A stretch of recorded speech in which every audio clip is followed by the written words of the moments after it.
So good evening everyone, सबको मेरे तरफ से नमस्कार, सत श्री अकाल। और मैं हूं आंचल राय, आरजे आंचल, और मेरे साथ है आज स्टूडियो में कॉमेडियन, एक्टर, प्रोड्यूसर।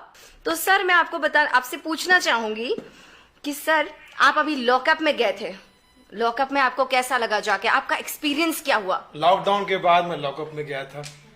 लॉकडाउन में कंगना रनौत को टीवी पे देखता था बयानबाजी करते हुए, लेकिन बयानबाजी में से बयान निकल गया और बाजी मुझे वहाँ डायरेक्ट देखने मिली।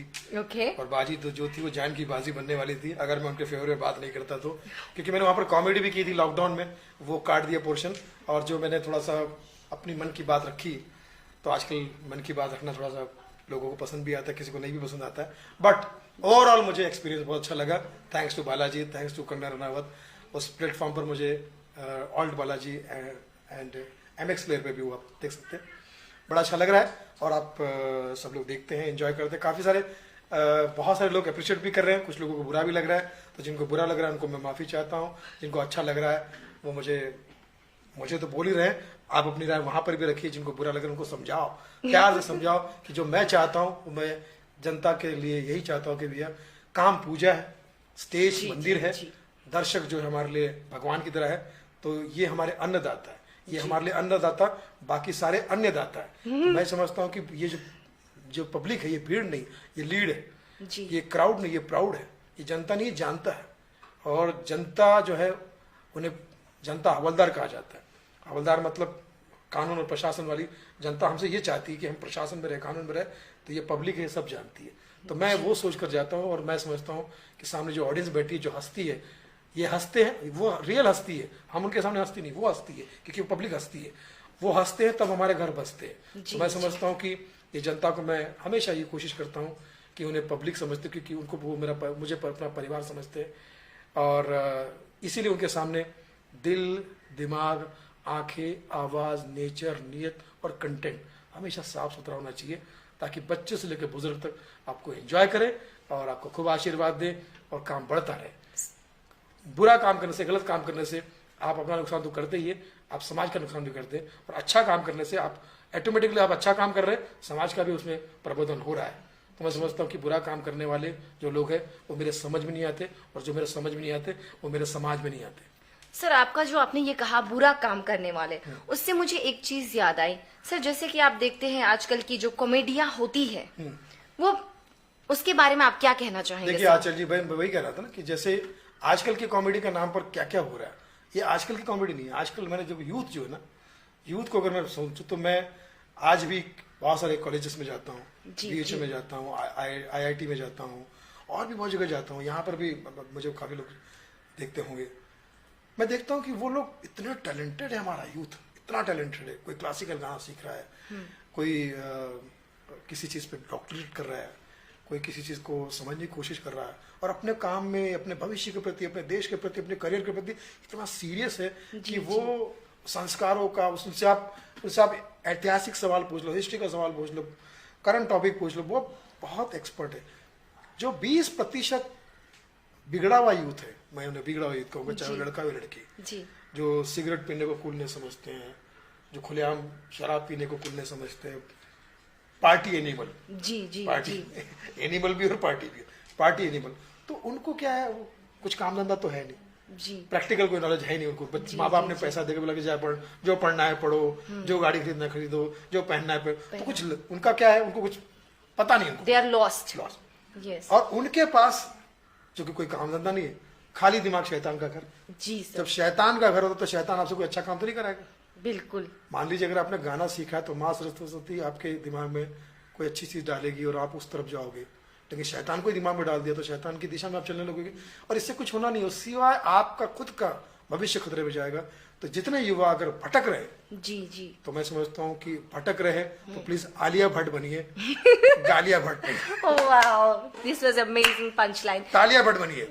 यस सर, मैं आपसे और एक क्वेश्चन पूछना चाहूंगी कि आपका जो मूवी है, पहली मूवी जो आई थी, जो गिनीज वर्ल्ड बुक में रिकॉर्ड हुई, सर उसके बारे में कुछ बताइए, हम कहाँ देख सकते हैं मूवी? भावना को समझो, ये फिल्म मेरी 2010 में रिलीज हुई थी। मेरा पहला प्रोडक्शन था पाल्स फिल्म का। हमने 4 फिल्में बनाई है। पहली फिल्म भावना को समझो, सेकंड डोमेस्टिक लोन पर बनाई थी कि हम किसी को लोन दे देते हैं, उधार दे देते हैं किसी परिस्थितिवश, और फिर अपना ही पैसा मांगने के लिए हमें कितनी जद्दोजहद करनी पड़ती है। दोस्ती दुश्मनी बदल जाती है, रिश्तेदारी जो है खतरे में आ जाती है और दुश्मन बन जाते हैं हम लोग। तो डोमेस्टिक लोन पर बनी थी money back guarantee. Third film बनाई थी हमने वीक बॉस, जितने भी गंजे भाई घूम रहे हैं। हमारी कहानी को बाद में फॉलो करके 2-3 फिल्में बॉलीवुड में बनी, उनका मैं नाम लेना नहीं चाहूंगा। हाँ सर, मुझे पता है। रहने दो, सब कमाए खाए अच्छा है, सबको आयुष्मान भव मेरा आशीर्वाद है। जी जी, मैं समझ गई। एनीवे जी जी। तो फिर फोर्थ फिल्म बनाई हमने लॉकडाउन में, लॉकडाउन टू अनलॉक। कलाकारों का और सबका जो जीवन किस तरह से बिगड़ा था, क्या हुआ था कोरोना के तहत, तो वो हमने फिल्म बनाई थी। तो अब तुमको पता था कि चारों फिल्में कहाँ देख सकते हैं आप। हाँ सर, ये बताइए। पहली फिल्म आप देख सकते हैं यूट्यूब पर अवेलेबल है, भावना को समझे। ओके। और जैसे यूट्यूब मूवीज ने रिलीज किया था। ओके।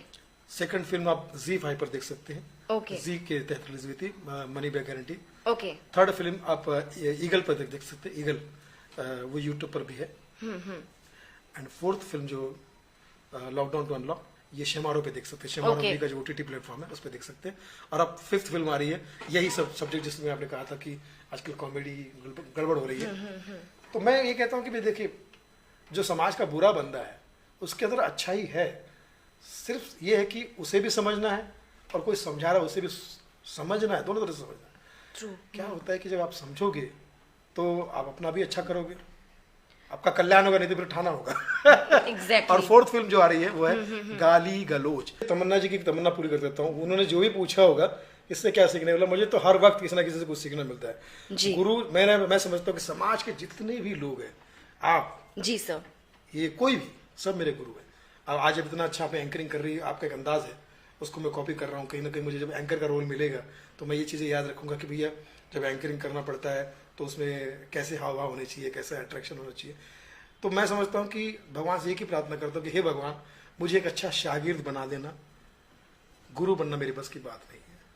जो अच्छा शागिर्द रहेगा वो हर दिन कुछ ना कुछ सीखेगा। एवरीडे आपको कुछ सीखना है। जी सर। क्योंकि जो सीखेगा वो बिकेगा, जो बिकेगा वो टिकेगा, जो टिकेगा वो लिखेगा, और जो लिखेगा वो सीखेगा। तो मुझे वाह, लगता है कि ये मेरे तरफ process- से तालियां सर, बहुत ही अच्छा लाइन आपने बनाया। हाँ। बहुत ही अच्छा लाइन। और जो आपने कहा कि मैं हमेशा सीखना चाहता हूँ, वो मतलब मैं क्या बताऊं, अब मेरे दिल में भी अब वो इच्छा आ गई कि मैं ये मतलब अपने दिल में रखूंगी जो आपने अभी बात कही कि मैं गुरु नहीं बनना चाहता, सीखना चाहिए। देखिए, सीखना चाहता हूँ। स्टैंड अप कॉमेडी जो है बहुत बड़ी विधा है। दुनिया का सारा ज्ञान अगर आप लोगे, मतलब रोज सीखोगे, तो भी कम है। क्योंकि एक माइक के तहत जितने लोग बैठे हैं उनका जो इंटरेस्ट है, मान लीजिए आज आप रेडियो में काम कर रहे हैं, जी। तो रेडियो का कंटेंट अगर मैं आपके सामने पेश करूं तो आपको और मजा आएगा बनिस्बत इसके कि मैं कुछ और पेश करूं, क्योंकि वो किसी और कॉन्टेक्ट तक आपको जाने के लिए थोड़ा टाइम लगेगा, जी। समझना पड़ेगा। लेकिन रेडियो का पोर्शन एकदम तुरंत आपके समझ में आ जाएगा। वैसे वही किसी Right. कॉर्पोरेट हाउस में जाते हैं हम लोग, तो वो उनका जो HR है या उनकी जो पॉलिसी है वो हमें समझनी पड़ती है कि क्या प्रोडक्ट है, कैसे वो बेचते हैं। फिर अगर तो मतलब शादी में गए तो शादी की बात कर ली, कहीं किसी के बर्थडे में गए, कहीं किसी मेले में गए, जी। किसी शहर में गए, किसी गांव में गए, तो गांव की क्या बातें हो सकती है। तो ये सारी चीजें हमें हमेशा सीखनी है और अपग्रेड रहना है। आज पहले ट्रेन थी, अब मेट्रो भी आ गई। जी। कल को अगर सोचता कि फास्ट ट्रेन जो है ना, जो बुलेट आने वाली- ट्रेन आ जाए, जी, बुलेट ट्रेन आ जी। जाए, तो उसकी भी ज्ञान हमको लेना पड़ेगा। तो मुझे लगता है कि ये हर वक्त आपको सीखना है। Every time you are in class. जी। अगर आपको बनना है, क्लास का आर्टिस्ट बनना है, तो क्लास का ही आर्टिस्ट बने रहो। क्लास के कलाकार बने रहोगे तो क्लास के कलाकार बनोगे। ट्रू। तो इसलिए नए और पुराने सबसे सीखना, क्योंकि नए जो होते हैं वो नींव होते हैं, नींव NEW, यस। और पुराने जो होते हैं वो नींव होते हैं, जड़े। जी जी। तो हिंदी का नींव और इंग्लिश का नींव इंग्लिश का अगर नींव। आपके साथ में है तो आप हरे भरे हो, सदाबहार हो, एवरग्रीन हो। वाओ सर, मुझे इससे आपसे एक और बात पूछना था पर्सनली कि सर आप हमेशा से ये चाहते थे कि आप कॉमेडियन बने? हाँ सर, ये बताइए सवाल ना। आपने आज बहुत अच्छा पूछा। हम सब जानना चाहते हैं, जितने भी लिसनर्स है, जितने भी व्यूअर्स है, हमें जानना है कि आप हमेशा से, मतलब उस टाइम में क्या होता था, कोई कॉमेडी के बारे में सोचता ही नहीं था। No one. किसी को आप घर में बोले मम्मी पापा मुझे कॉमेडियन बनना है, तो they will say what nonsense, comedian नहीं, डॉक्टर बनो, प्रोफेसर बनो, पायलट बनो, इंजीनियर बनो। बट कॉमेडी वाई सर, आपने क्यों चूज करा कॉमेडी? और कहाँ से आपको दिल में आया कि मुझे मतलब मेरे में वो टैलेंट है? मतलब आपको कब रियलाइज हुआ वो चीज़? देखिए, सबसे पहली बात तो ये है कि कॉमेडियन मैं जब बना तो मुझे नहीं पता था कि इसमें इतनी मेहनत होती है, इतना काम करना पड़ता है, इतना सीखना पड़ता है कि डॉक्टर, इंजीनियर सब सब सब अगर बन भी जाओ जी तो भी कॉमेडियन बनने के लिए आपको दुनिया का सबका नॉलेज, हर हर क्षेत्र का नॉलेज चाहिए आपको, क्योंकि आप मैंने जैसे कहा ना कि कहीं भी आप जाओ। जी तो अब जब मैंने शुरुआत की जी तब मैंने जॉनी लीवर जी का कैसेट सुना, हंसी के हंगामे, ओके तो मुझे वो कैसेट अट्रैक्ट कर रहा था। फिर उस टाइम एक शोले पिक्चर की कैसेट भी रिलीज हुई थी जिसमें शोले फिल्म की स्टोरी थी पूरी, ओके ऑडियो, और सुपर हिट हुआ था वो। हर घर में ये दो कैसेट हमेशा पाए जाते थे, ओके जॉनी जी की कॉमेडी एंड शोले फिल्म की पूरी स्टोरी। ओके तो वो मैंने दोनों याद कर लिया और दोस्तों में मैं सुनाता था कि ये जोक सुन लो, ये शोले फिल्म की। वाओ मुझे मजा आने लगा, लोग एंजॉय करने लगे, कहीं किसी शादी में कहीं कर लिया, कहीं किसी दोस्तों में कर लिया। फिर मुझे इंटरेस्ट लगा तो मैं फिल्मों के दूसरे कलाकार को भी देखता था। मिथुन चक्रवर्ती को देख लिया, मिथुंदा को, राजकुमार को देख लिया, अशोक कुमार साहब को देख लिया, जी शत्रु साहब को देख लिया, तो उनकी कॉपी करने लगा, सिंगर्स की नकल करने लगा, शब्बीर कुमार साहब, मोहम्मद अजीज साहब। सर, आप किसी का सुनाइए ना, कोई भी सिंगर जो मतलब आप उस टाइम में जो नकल करते थे, एक सुनाइए ना, सब सुनना चाहेंगे, मैं सुनना चाहूंगी। अब जैसे तुम हो तो तुम्हारे सामने तुम्हारा ही गाना गाऊंगा, छोड़ दो आंचल ज़माना क्या कहेगा। इस आंचल को जो भी बेचारा प्यार करेगा उसको यही ताना मिलेगा, छोड़ दो आंचल ज़माना क्या कहेगा। और वो भी पलट के क्या कहे, इन अदाओं का ज़माना भी है दीवाना दीवाना। Thank you so much. आपके नाम में कभी कभी कॉमेडी हो जाती है। जी परसों एक नौजवान इसके घर तक पहुंच गया था, बता दो किस्सा। हाँ सुनाइए एक सर, सुनना नौजवान ने इससे चाहेंगे हम। पूछा हाँ जी कि मैम आपका नाम क्या है, तो उन्होंने कहा आंचल। हाँ जी तो घर तक आ गया, बोले अरे तुम मेरे घर तक क्यों आए? बोले तू ही तो बोली आ चल, मैं आ गया। Oh my God, ये sir, तो वही गाना हो गया मतलब- जैसे एक गाना मैं रोड पे गा रहा था, माजी चल ओ माजी चल, तो एक पिलपिली बुढ़िया मेरे घर तक पहुंच गई। Oh my अब God, बेटा कहाँ तक आना है? आप क्यों आई? तू ही तो बोला था माजी चल, oh my God, आता माजी सटक ली। तो गानों में निकल आता है। जी एक बहुत बड़ा गीतकार जी पूरे समस्त ब्रह्मांड की खूबसूरती की तारीफ करते हुए घर पे गाना लिख रहा था। जी अचानक पत्नी एंटर होगी और पत्नी के दबाव में वो गाना किस तरह से पत्नी ओरिएंटेड हो गया। सुनाइए सर। पहले तो please। ब्रह्मांड की तारीफ कर रहा था, लेकिन पूरी दुनिया एक, सारे खुदाई एक तरफ और लुगाई एक तरफ वाला मामला कैसा है? जी सर।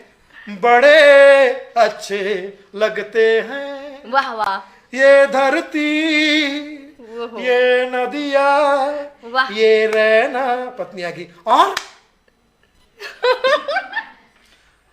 तुम Oh my God। डर के मारे तुम बोलना, वरना वो पूरे ब्रह्मांड की और भी चीजें लिखना चाहता था, चांद Okay। सूरज तारे। तो ये हमेशा होता है।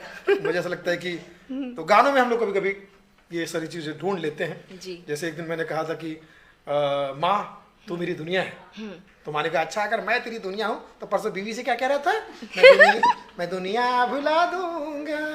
हैं? दुनिया को भुला दूंगा, माँ को भुलाना चाहता तू। Oh my God। सर, और एक चीज़ आपसे पूछना चाहूँगी मैं, तो सर जब आपने मतलब ठाना कि आप कॉमेडियन बनना चाहते हैं, सर आप कहाँ के रहने वाले हैं? मैं बेसिकली आंध्र प्रदेश एंड महाराष्ट्र का जो बॉर्डर है, तो मैं महाराष्ट्र भी हूँ और आंध्र प्रदेश के बॉर्डर का। तो मैं शक्ल से आप देखिए मैं आंध्रा वाला लगता हूँ और अंदर से मैं महाराष्ट्रीय हूँ। वाह। तो दोनों प्रांतों का जो है मुझ पर असर है। जी, चंद्रपुर डिस्ट्रिक्ट में बल्लार शहर एक छोटा सा शहर है, जी जिसके बाद फिर आंध्रा शुरू हो जाता है। तो 1975 में मैं वहाँ पे, हालांकि छोटा गांव में मुरसा में पैदा हुआ था, लेकिन हम लोग शिफ्ट हो गए थे चंद्रपुर में, पिताजी रेलवे में थे। एंड अब मेरे जन्म से लेकर मैं अगर बताऊं तो 1 मई को वर्ल्ड आफ्टर डे आने वाला है ओके। और 2 मई को मैं पैदा हुआ। वाह। 1 मई को लेबर डे होता है, दूसरे दिन ये लेबर पैदा हो गया। लोग कहते हैं तुम पैदा होने में कितना टाइम, लोग बोले 6 महीने 9 महीने। मैंने कहा मैं सेकंड में पैदा हुआ, सेकंड में पैदा हो ओके, गया था, वाह, सेकंड में। दिस इज रियली और- नाइस वन। जैसे ही मैं जैसे कहा ना कि ये सब चीज़ें शौक मुझे पैदा हुआ, गाने का, डांस भी करता था थोड़ा बहुत। मैंने रेलवे, हमारे पिताजी रेलवे थे, तो रेलवे का एक गेट टुगेदर हुआ था, उसको रेलवे का कुछ कह सकते हैं कि अभी याद है, गैदरिंग। गैदरिंग। तो उसमें उस टाइम में हम लोग गैदरिंग बोलते थे। Okay. अभी get together, party, alimony, ceremony, Yes. जो जहाँ पे खर्चा मनी हाँ, वहाँ पे सारे मनी। एनीवेज, तो वहां पर मैंने डांस किया, ओके। वो भी जीतू साहब के गाने पे। क्या Okay. हिम्मत देखी मेरी, एक तो डांस उतना नहीं आता, ऊपर से जंपिंग जैक जितेंद्र साहब के गाने पे डांस तो किया। आपने किया होगा तो बेस्ट ही किया होगा, लड़की I'm sure. नहीं है तू लकड़ी का खंबा है, बक बक मत कर नाक तेरा लंबा है। Oh my God. फिल्म था हिम्मत वाला, हाँ और जी। मैं देखो कितना बड़ा हिम्मत वाला, बहुत ही मैंने उस खतरनाक गाने पे song डांस है किया, सर। और मुझे उस कंपटीशन में फर्स्ट प्राइज मिला। Oh my God, you sir, believe it? Congratulation, मैं आपको कांग्रेट्स करना चाहती हूँ सर। इसलिए नहीं मिला कि मैं अच्छा डांसर अच्छा था, डांस किया? इसलिए क्योंकि बाकी बहुत बुरे डांसर थे। Oh my God. तो पहला इनाम मुझे मिला स्टील का कटोरा। वाओ। तो स्टील का कटोरा लेके जब मैं घर पे गया, तो मैंने पिताजी से कहा, देखो पापा मैं मुझे कटोरा लेके कटोरा आया। मिल गया। तो बोले बेटा बस एक कटोरा ले और भीख मांगना शुरू कर। Oh my God. मतलब पिताजी का कहना था कि हर घर में जा, हर दर में जा, जो मिलता है ज्ञान मिलेगा, ज्ञान कहीं से कुछ खाना मिलेगा, जो भी आपको सीख नहीं मिले इस कटोरे में बना रख। तो ये जो चटोरा है, इसका पहला इनाम कटोरा है, जिससे इसने दुनिया का प्यार और ज्ञान बटोरा है। And still I am working, तो मैं अभी भी काम कर रहा हूँ। आप हमेशा ही काम तो ऐसे करें। सब उल्टे सीधे और पंगे आपकी लेता जो रहूं। ये नई प्रोजेक्ट आ रही है हाँ, सर, इसके बारे में कुछ बता दीजिए। आपका इसका शूटिंग चालू हो गया, आप मुझे कुछ बताइए ऐसा इसकी किस्सा। राइटिंग कंप्लीट होगी और टाइटल Okay. रजिस्टर्ड हो गया, गाली गलौज। ओके। टाइटल सजेस्ट ये करता है कि आप गाली गलौज को प्रमोट करेंगे, नहीं, गाली गलौज को ही हम लोग इसमें बताने वाले हैं कि ये Deep. एक सामाजिक मुद्दा है। और जी, इसमें कॉमेडी किस तरह से बर्बाद हो रही है, यूथ किस तरह से बर्बाद हो रहा है, यूथ किस तरह से फ्रस्ट्रेशन में आ रहा है। यूथ जो है, जिनको आप, ये भगवान का रूप होती है यूथ जो है, जी। इनके पास में बहुत टैलेंट होता है, बहुत चीज़ें होती है, लेकिन उन्हें सही गाइड, और क्या होता है कि मिस गाइड ज़्यादा जल्दी हो जाते हैं। और यूथ मिस गाइड तो होगा, क्योंकि मिस मतलब लड़की, तो उसके पीछे ज़्यादा जाता है। तो मैंने कहा भाई देखो, मिस गाइड मत हुई, जवानी उम्र होती है संभलने के लिए, जवानी उम्र होती है संभलने के लिए, पता नहीं लोग इसी मोड़ में फिसलते क्यों हैं। वाह वाह सर। सर, आप इनको क्या बताना चाहेंगे, जो यूथ जो अभी लॉस्ट है, जो आप इनको क्या मैसेज देना चाहेंगे? मैं यूथ से कहता हूँ कि भूत मत बनिए। आप यूथ है, चलते फिरते यूथ फेस्टिवल है, आप हमारे देश का भविष्य है, जी। भूत मत बनिए। और युवा है, आप जुआ मत बनिए, क्योंकि जुआ हम सारे लोग खेलेंगे तो हार जाएंगे। आप सब कुछ है हमारे लिए, यंग है, आप अच्छे अच्छे काम में एंगेज हो जाइए। यंग है तो इस एज में, यंग एज में एंगेज हो जाइए, ताकि अच्छा काम करने मिले। और मेरे ख्याल से 75% जो है इस बात को समझता भी है, जी। और तभी तो वो इतना मेहनत, यूथ को मैंने देखा बहुत मेहनत करते हुए अपने करियर के प्रति, अपने काम के प्रति। अब आप एक्टिंग में ही देख लीजिए, जी। जितने नए कलाकार आ रहे हैं, क्या मेहनत करते हैं वो लोग। फिजिकल मेहनत करना हो, एक्टिंग में आलिया भट्ट को देखिए, कैरेक्टर में कैसे खो जाती है। जी जी जी। इवन सारे कलाकार को आप देखो, साउथ के जो कलाकार आ रहे हैं वो भी, तो करना पड़ेगा। यूथ के अंदर ताकत है, यूथ करना सकता। कुछ पोस्ट डाला या आप आगे बढ़ते हैं, तो ये जनरली क्या होता है, हर किसी के लाइफ में होता है ये। लेकिन आप तो जैसे सेलिब्रिटी लेवल के हो, तो आपको तो बहुत सारे देखिए, मेरी ट्रोल खुशकिस्मती करने है, वाले मिले मेरी होंगे। खुशकिस्मती है, मेरे गुरु जिमी मोजेस, जी। मेरी वाइफ, मेरे बच्चे, मेरे अड़ोस पड़ोस के दोस्त, वो इतने कठोर है जी। कि वो मेरे अच्छी चीज पे तो शायद तारीफ ना करें, हाँ। लेकिन गलत चीज पे तुरंत बोल देते हैं कि ये तुम्हारा पर गलत हो रहा है, ये इसको सही करो फटाके से। Okay. बच्चे भी बोलते हैं कि यार पापा आपका ये नहीं हो रहा सही। तो मैं समझता हूँ कि इसका कोई बुरा मानने की बात नहीं है। आफ्टर ऑल हम ये चीज़ें अगर काम समझ के कर रहे हैं, तो ऑडियंस इज बॉस, तो आप इसको पॉजिटिवली लेते पॉजिटिव हैं। लेना चाहिए। ओके। हाँ, और कुछ चीज़ें ऐसी भी होती है कि जो आपने मुझे समझाई, बट वो आपकी समझ हो सकती है, लेकिन वो समाज की समझ नहीं हो सकती। तो वैसे ही होता है सर, हमारे घर में अगर मैं किसी को कुछ समझाऊं, अपनी फैमिली या कोई भी मेंबर्स या फ्रेंड फैमिली सर्कल में, कि नहीं you are doing wrong this thing, तो वो लोग क्या करेंगे, next day cut off, Facebook block, WhatsApp block, Insta block everywhere, that we don't want your ज्ञान। पुराने जमाने में कट्टी होती थी, आज वो ब्लॉक हो गया। हाँ जी, अब ब्लॉक हो जाती है, अभी ब्लॉक, सब तरफ ब्लॉक।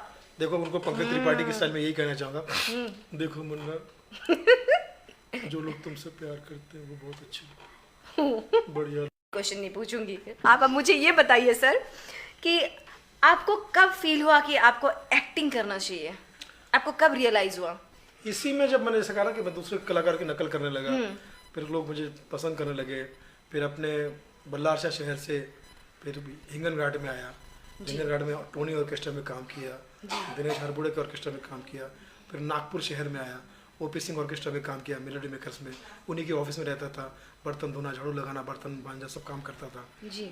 ऑर्केस्ट्रा का बैकस्टेज पूरा एक तरह से सारा काम करना वर्कर लेवल पे मैं करता था। फिर 1995 में बॉम्बे आया, चाय की दुकान पे काम कर लिए। चाय की दुकान पे मैं 3 साल फुटपाथ पे रहा, वहाँ पर भी। तो मैं समझता हूँ कि जो मेरी जर्नी है ये इतनी इंटरेस्टिंग जर्नी रही है, क्योंकि इसमें वैसे देखा जाए तो दुख बहुत है, लेकिन सीख भी बहुत है। कोई भी किसी भी तरह का, तो वो कैरेक्टर मुझे बेवड़े, रतन नूरा वहीं मिले मुझे, तो वो कैरेक्टर मुझे देखने मिले। तो आज क्या होता है कि कोई भी चीज़ मुझे ऐसा लगता है कि ये सब लोग गुरु मेरे, और वो जो चाय की दुकान, वो फुटपाथ जो है, वो मेरे लिए माँ की आंचल की तरह थी। मतलब मैं समझता हूँ कि वो मेरे लिए, आज भी मैं उस तरफ से गुजरता हूँ तो उस फुटपाथ को चलन छूता हूँ, उसकी मिट्टी को मैं ज़बान से लगाता हूँ। मुझे लगता है कि ये सारी चीज़ें जो है वो हमारे लिए, रतन नूरा आज हमारे बीच में नहीं है, वो दुबला पतला कैरेक्टर, टीबी के मरीज थे। तो जब स्वर्गीय हुए तो मुझे लगता है कि भगवान को जाकर उन्होंने बोला होगा कि मेरे स्ट्रगल के बारे में कि हे भगवान तू कैसा आदमी है, ये देखो सुनील पाल साला स्ट्रगलर, भूखा प्यासा स्ट्रगल कर रहा है, 9 साल हो चुके हैं, इसको कुछ नहीं मिला है, इसके जीवन को नवजीवन बना, 9 साल हो चुके हैं, हम तो टीबी वाले, इसको टीवी वाला बना, हमारा स्टाइल इसको दे दे ताकि ये इसके अंदर मैं जिंदा रहूं, जो कुछ हमको देना चाहता था वो उसको दे दे, हे भगवान ऐसा कुछ कर भगवान, हाथ जोड़ता हूँ। तो शायद स्वर्ग में जाके उन्होंने भगवान से मेरी सिफारिश की होगी, जिसकी वजह से रतन नूरा आज मेरी पहचान है, और मेरे अंदर रतन नूरा है। और मैं समझता हूँ कि उनका आशीर्वाद, प्रभु की कृपा मुझ पर हमेशा बनी रहे। इस बात मैं और किसी को हर्ट ना करूँ, क्योंकि मेरा पहला वृद्ध वाक्य ही है, भावनाओं को समझो। मतलब ये है कि आप मेरी बात को समझो जी, फील को समझो, मैं जो चाहता हूँ वो समझो, वरना मैं कभी किसी का ना बुरा सोचता हूँ ना गलत सोचता हूँ। क्योंकि मेरा ऐसा मानना है कि किसी को खुल के हंसाना इससे बड़ी इबादत नहीं, और किसी के दिल को दुखाना इससे बुरी आदत नहीं। डॉक्टर भी कहते हैं laughter is the best vaccine. तो उस तरह से देखा जाए, हम डॉक्टर भी है, इंजीनियर भी है, वकील भी है, सब हम अपने आप में लेके चलते। तो इसीलिए मैं इस बात का संज्ञान ले सकता हूँ कि आप ज्ञान लेते रहिए, जितना ज़्यादा ज्ञान लोगे, बुराई की तरफ मत जाइए, अच्छाई की तरफ जाइए। दुनिया में इतना कुछ है सीखने के लिए जी। वो कॉमेडी कीजिए, वहाँ की बात लाइए, वहाँ का एजुकेशन लाइए, वो स्टेज पे प्रेजेंट कीजिए। एक आदमी जब माइक लेकर स्टेज पर खड़ा होता है तो बहुत बड़ा स्टार होता है, वो बहुत बड़ा ग्लैमर स्टैंड अप कॉमेडी। मतलब एक बिहारी सब पे भारी बोलते हैं ना, वैसे एक तैयारी सब पे भारी। तो आप तैयारी करके जा रहे हो तो आप किसी भी प्रोफेशन में जाओ, कहीं पर भी जाओ, मैं समझता हूँ कि वहाँ पर आपको लक भी साथ देगा जी, किस्मत भी साथ देगी, और आप अपने आप और ऑडियंस और सबको सारी शक्ति है। जैसे शाहरुख ने कहा ना कि किसी को शिद्दत से चाहो तो पूरी कायनात से तुमसे मिलाने की साजिश करेगी। जी, जो कैरेक्टर बताया मुलाकात हुई थी मेरी, मैं जहाँ की चाय की दुकान में काम करता था जी, वहाँ मिलते थे रात को, पी के टाइट शराबी थे, दुबले पतले। और जब होटल बंद होता था खाने का, तो जो होटल था वो मद्रासी भाइयों का था, सब मोटे मोटे तगड़े मद्रासी लोग जो होते हैं, खाने पीने लोग थे, और ये दुबला पतला। रोज रात को रेस्टोरेंट बंद होने के बाद ही आते थे। ओके, तो सर वो उसमें काम करते थे या मतलब टैक्सी चलाते थे, लेकिन खाने के लिए वहाँ आते थे। अच्छा। और होटल बंद होने के बाद जी, खाना दो। हाँ। तो मोटे तगड़े सेट है, अभी बंद हो गया, जाओ। हाँ। तमीज से बात करो, साले उठा के पटक दूंगा। ओह माय गॉड, वो बोलते थे पैरों तले कुचल दूंगा, तुम सबको जमीन में गाड़ दूंगा, साले समझ का रखा है। 6-7 मोटे मोटे लोगों को कह रहा है कि तू, और वो शराबी और खुद सर वो दुबला पतला, वो समझते थे जा रहे हाँ। तुम्हारा होटल बंद करवाऊंगा सालो, तुम समझते क्या हो? Oh my God, okay. कैसे रहे? बाल ठाकरे, हाँ, उनका ड्राइवर हमारा दोस्त है। ओह माय गॉड, साले दारा सिंह हमारा चेला है, इस तरह कुछ भी बोल दे हो। तो ऐसा कैरेक्टर था, तो मैं उनके साथ में रहा, और फिर मैंने उनको अपने अंदर उतारा, लोगों को सुनाया, दोस्तों को सुनाया, लाफ्टर चैनल में पंकज सरस्वत को सुनाया, तो उनको मजा आया। और फिर आज पूरी दुनिया जहाँ भी मैं जाता हूँ, जब तक ये कैरेक्टर नहीं सुना, मेरा शो, मेरा परफॉर्मेंस, चाहे मैं आधा घंटा करूँ, 1 घंटा करूँ, 1.5 घंटा करूँ, लोग बोलते हैं सबसे रतन नूरा नहीं सुनाएंगे आपको, आपका शो कंप्लीट नहीं हो सकता। ये लोगों का प्यार है, तो सब खुश रहे, आबाद रहे। मैं हूँ सुनील पाल, आपका कॉमेडी का लाल। आप सब जियो हजारों साल, क्योंकि लव यू ऑल।